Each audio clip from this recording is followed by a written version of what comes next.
All right. Well, anyway, so last week, fence. Yep. And now the Also, conclusion. yes, and you guys fought a bunch of ghouls, and there was a bunch of brainwashed people that you had to kill because they had all become cannibals. You managed to save some people Oh, and we put them didn't. in a house that was, well, I mean, the moral compass of the group was like, yeah, do them in. So that happened. But anyway, you guys had to kill like several, nearly an entire village of ghouls. They Pretty deserved nasty. it.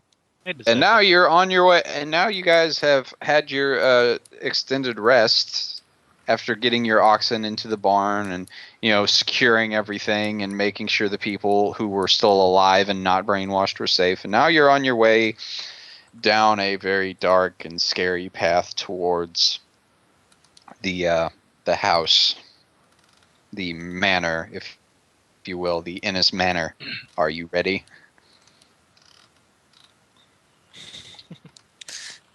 Well, actually, we don't get there because there are too many fences in the way. Yes.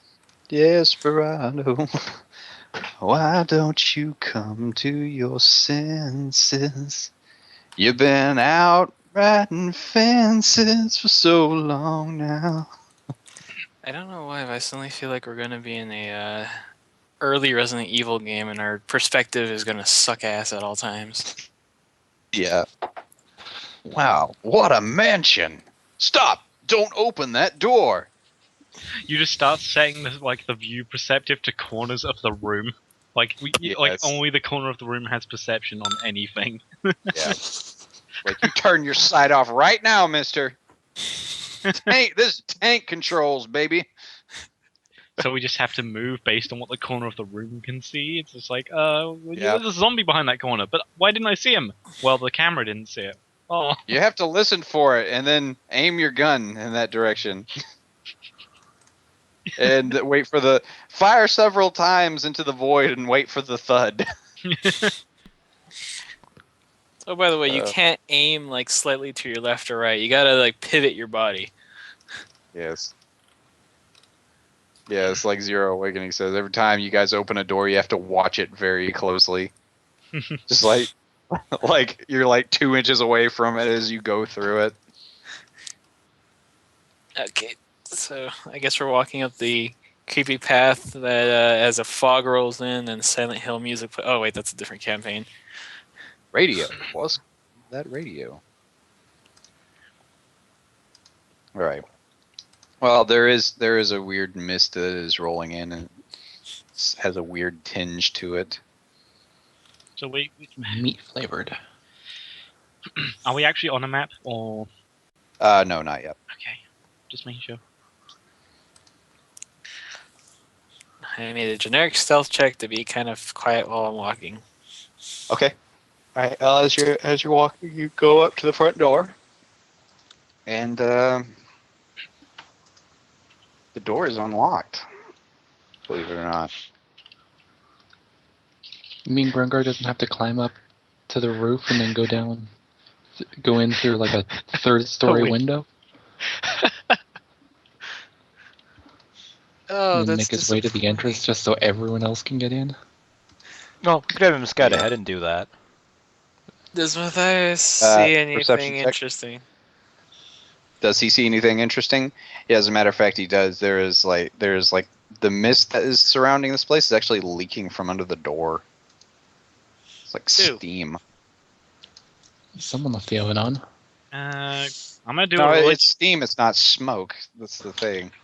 I'm gonna do a religion check to see if there's any unholy energy specifically around this place. Okay, yeah, sure. Just around the map or around the manor. Yeah, the manor. Yeah, just like anything. If there's any kind of undead activity going on because of all the smoke and stuff. And I'm not good at religion. Well, I mean, common sense would be like, there's probably undead here. And Matthias is like, this place is very unholy. Matthias is like, you see this ration building right here? That's how I know this place is really unholy. It's a reaction I'm starting to have now. Yes. Okay. Because I didn't know if it'd be like religious or magical. Yeah. Are you talking about the mist specifically, or just the house itself? Just the house, because like the mist is. Yeah, the house itself. Yeah, Yeah. This place is unholy. There is all sorts of undead vibes you're picking off of this, both physically and then metaphysically, like ghosts. Oh, good. Grunger has a suggestion. Why don't we just burn it down? No, you see, we've got to go in there and find the square-shaped crank. and Is then the we've got to building go made to of the door. stone? No, it's made of wood and it's made of brick and mortar Okay, on why the don't we just- outside. Oh well, then yeah. I swear, if we Then find it won't any, burn. if we find any statues that move when we don't look at them, I'm gonna just burn the house down immediately. For some reason, there's mannequins all over the place. Grunger decides to smash them all.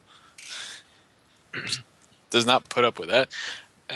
I guess we'll open the door very slowly.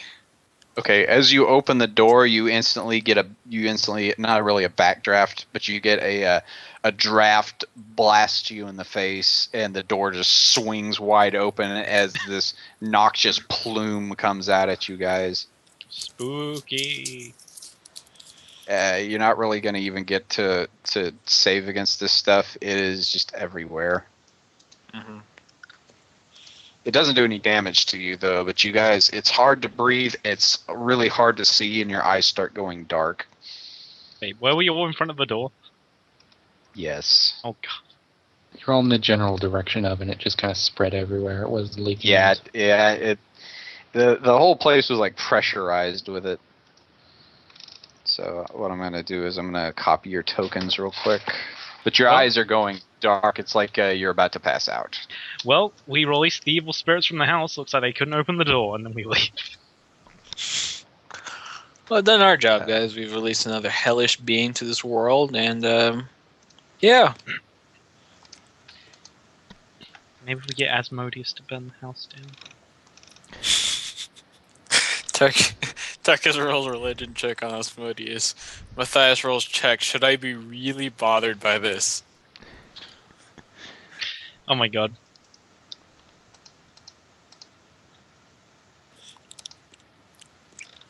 Hang on a minute.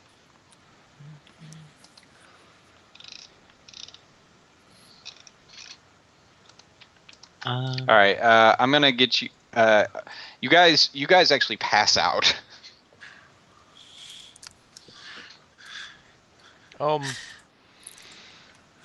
While we're passing out, do we still have enough presence of mind to start thinking about what this could be?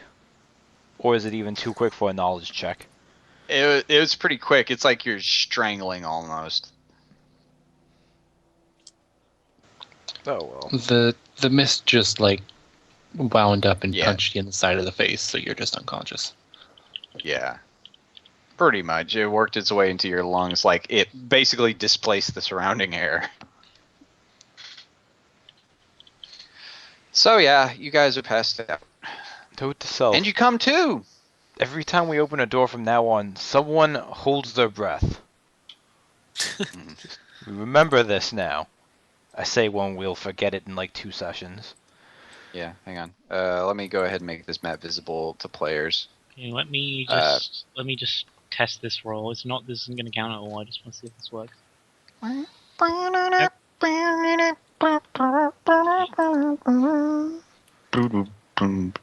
try again. What is this test?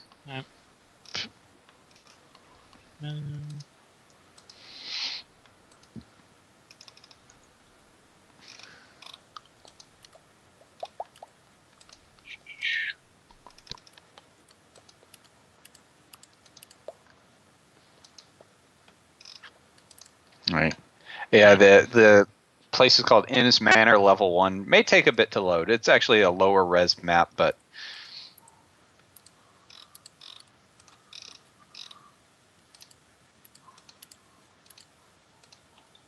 No, mine loaded pretty quickly, but then Well- I might. loading before anyone else. Everybody tell me when you're loaded.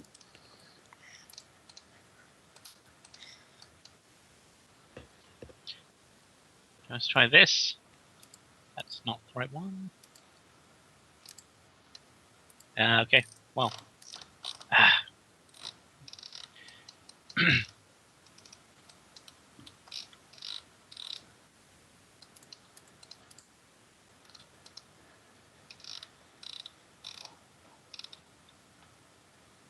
Yay! Oh, There we go. I changed my praise religion check. Asmodeus. I changed my You- I changed my religion check. I changed my religion. Praise that. It's a check for changing your religion. It's called the I changed my religion check. There we go. No, I'm just gonna have my religion as That's that. me in the corner. Should put that in like an if statement so that if it rolls like a 1 or a 2 or a 3, it plays that. Shows that, otherwise it doesn't. There we go. No, it's, Praise Asmodeus. it's Why gonna can't I be. be in the other room? That one I Real can get with groggy. 1 burst. Okay, Yeah. where? No, okay, you guys wake up. Your eyes are open, but you guys can't move. It's like your whole body is asleep. Like you're all tingly and numb. Like like when your foot falls asleep, but it's like your whole body. Your weapons are gone. And there's a weird wet slime on some parts of you that you can kind of feel. And first off, down here in the dining room area, where Cintiq, the White Wizard, Matthias, and Hemic come to, your arms are strapped to your chairs, and your legs are strapped to the legs of the chairs. And you look across from you, and there are several of these the farm hands that you encountered earlier. There are several more of them. Only some of them have their hands nailed to the table. There's like 2 of them have their hands nailed to the table.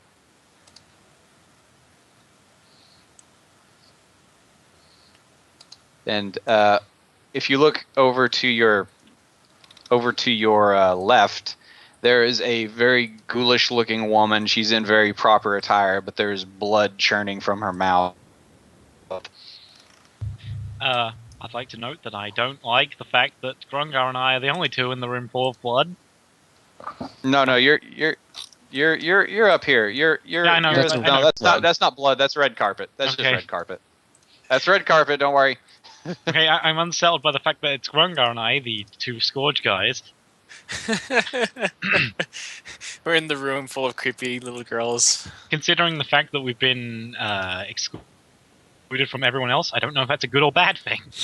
Yes. Yeah, I'll get to you guys in a minute.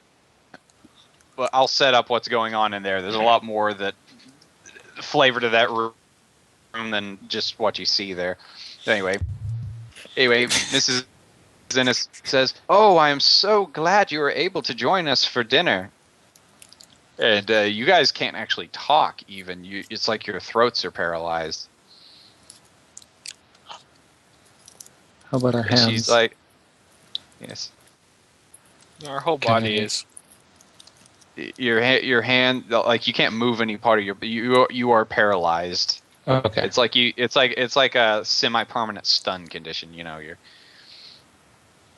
And she walks down here, and she calls for a chef who comes out. This looks like a normal human, only he's very grotesque looking. He appears to be in a similar condition to the farm hands. He's still alive, as far as you can tell, and he brings out a human torso on a very large platter and sets it on the table, and begins to carve it into slices and portion it out onto plates. And the farm hands all begin to shake violently and look at it, and the ones with their hands nailed to the table, their eyes are twitching. And he hands out the plates. And Miss Innes says, "Now this is an act of charity. We usually don't associate with the farm hands, but it's very important to show that we really care. So we're sharing our bounty with you, thanks to our lovely creations by the chef here." And they begin to she begins to set out plates, their silverware and stuff. and she she unties y'all's hands. Your hands are completely limp, and she just kind of places them on the table, like over your silverware. And there are portions of this human torso that have been parsed out to you on the table. One of the blood-crazed farmhands reaches out and just mercilessly starts gnawing on the flesh in front of him. And she walks over. The Mrs. Innes walks over to him with a spatula and smacks him on the hand. And says, "Naughty, naughty! We use our silverware at the table. Chef, please show him what we do to people with no table manners." And he walks over and he pulls out a large meat tenderizing hammer and a pair of nails and nails the guy's hands to the table. She's like, Mrs. Innes says, "There, isn't that better now?" And the chef goes back into his kitchen. Mrs. Innes walks over and says, "Well, it looks like your hands are still a bit," and she lifts up Cintique's hand, just lets it drop, "limp. We'll wait for you to regain some of your senses, and then we'll begin with the festivities." And she goes around and starts tying your hands back up. He's like, "Now don't move," and laughs as she walks away out through this door right here. Don't worry, guys. You just need to hold out until the Everett comes in and interrupts it. Yep. You hear you guys hear a clinking sound above you. There are a couple of chandeliers above you, and above that is a balcony. But one of the chandeliers appears to be waving back and forth like something brushed against it.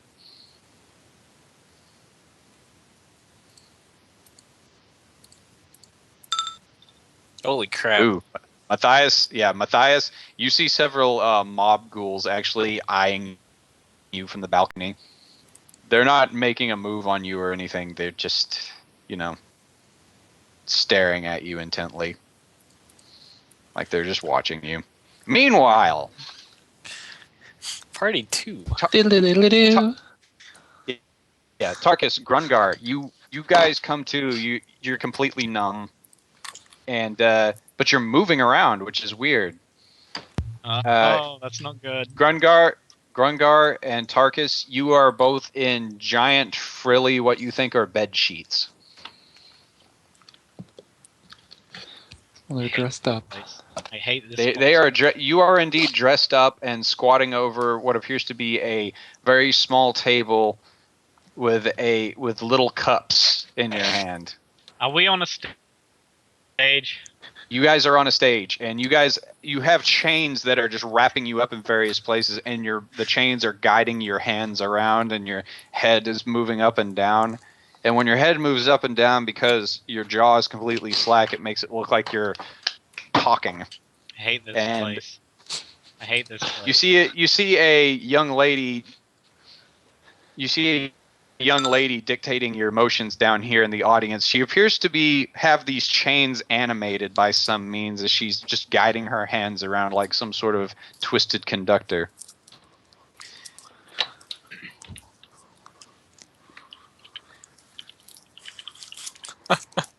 Yes. And Tarkus's head begins to flop in a very, very feminine voice. "More tea, Mrs. Thornton?" Should make them make the voice. I can't. I couldn't. And Grungar responds in kind of, "Why, yes, please, Mr. Darlington. My, what lovely weather we have today." And then your head flops over to the side, and the young lady down here lets out a sound as she wrenches the chains around, sending your neck flying back. It's like, no, this isn't going to work. This isn't going to work. Take 5, everyone. Take 5. And she leads and one of the servants she has with her says, "I thought it was very good, Miss Alia," and she slaps her servant in the face.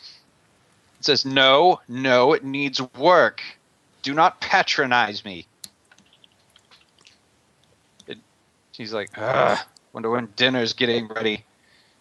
And she leaves the room, storms out, followed by several servants. Hate. She dies first. Hate.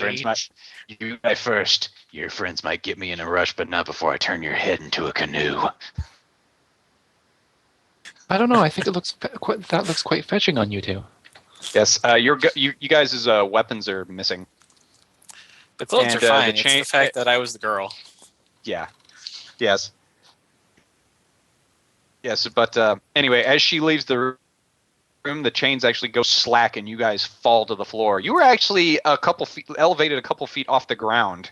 Oh, that by makes these it better. chains. So So yeah, you guys fall to the floor and hit your heads, and the tea table goes flying. And you notice there's actually you guys are actually there's parts of you that are wet and slimy under the dress, and you do see a pair of like a set of footprints going out this way that appear to be like someone tracking water in.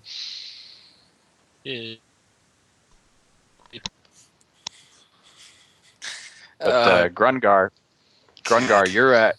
your faculties are actually, even though you're a bit bleary-eyed, your faculties are a bit better than Tarkus's. So I have some kind of being. The position is we're slightly still held off the ground because of the chains that are different. No, you guys fell to the ground. You guys fell to the ground as soon as she left. It's like the chains were being animated by her. But as soon as she left, the chains just... Okay. I will... Well, I have my well, I'm a little more cognitive. I'm going to look up the... towards where the chains go up, I guess towards the roof. Just checking them out. Yeah, there's pulley systems. Ooh, there's pulley Jesus systems, Christ, and Bummer. there's a chandelier is what is illuminating the room. There is actually a balcony above you, like this, going around. There's a door on the top of the balcony right here, and there's a pair of double doors back here. Okay. Can Should I just try... There, good. I was just wondering if I could roll endurance to not be so useless right now. Yeah, sure, go ahead. Just roll an endurance check if you want to overcome it. Okay, no, I didn't. No. I kind of randomized it where one of you guys was going to be the one that was better, that your faculties were better than the others. And Grungar, you can actually start to move your limbs a bit. Granted, you're tangled up in chains, but you can kind of move your limbs. So, what do you do? Now, have I regained my strength, or am I just... I'm still able to move. That's just... You're still able to move. Your strength isn't quite up to par. Okay. Let's see now. Am I able to... Since I have mobility back, am I able to try to kind of unchain myself in some areas, like slide? Yeah, and there's no shackles on these chains. They were wrapped around you because they were just this animated chain. It was kind of creepy. Okay, so I'm going to go ahead and start unwrapping them from my body. All right. Where I'm capable, and I'm going to do this in a Tarkus. Okay. All right, you're able to. It's kind of hard, but you can do it. Just roll kind of a thief. It's not a very hard thievery check, just to kind of get it out, because Tarkus is dead weight. Yeah, Right. you get it. You're able to unwind him. Okay, so now